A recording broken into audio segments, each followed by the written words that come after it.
पहलगाम में हुए आतंकी हमले के बाद भारत ने पाकिस्तान को अंतर्राष्ट्रीय मंचों पर घेरने की रणनीति तेज कर दी है। भारत अब कूटनीति और आर्थिक दबाव के जरिए भी पाकिस्तान को अलग थलग करने की दिशा में कदम बढ़ा रहा है।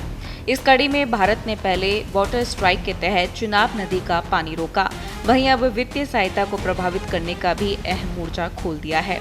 सूत्रों के मुताबिक वित्त मंत्री निर्मला सीतारमण ने एशियाई विकास बैंक के प्रमुख मसातो कांडा के साथ बैठक की और पाकिस्तान को दी जा रही फंडिंग पर रोक लगाने का मुद्दा उठाया। यही नहीं, भारत की ओर से इटली सहित अन्य यूरोपीय देशों के साथ भी इस विषय पर चर्चा की जा चुकी है। इन प्रयासों का लक्ष्य पाकिस्तान को वैश्विक आर्थिक नेटवर्क में अलग थलग करना है। इसके अलावा भारत सरकार की ओर से पाकिस्तान को फाइनेंशियल एक्शन टास्क फोर्स की ग्रे लिस्ट में फिर से शामिल करवाने की मुहिम भी तेज कर दी गई है।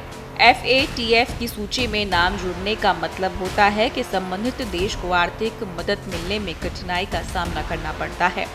भारत का तर्क है कि पाकिस्तान में आतंकी नेटवर्कों को लगातार शय मिल रही है, इसलिए उस पर आर्थिक सख्ती जरूरी है। अंतर्राष्ट्रीय स्तर पर इस स्थिति के आर्थिक असर की भी समीक्षा की जा रही है। क्रेडिट रेटिंग एजेंसी ने हाल ही में एक रिपोर्ट में कहा है कि भारत और पाकिस्तान के बीच बढ़ते तनाव से भारत की अर्थव्यवस्था पर कोई बड़ा असर नहीं पड़ेगा।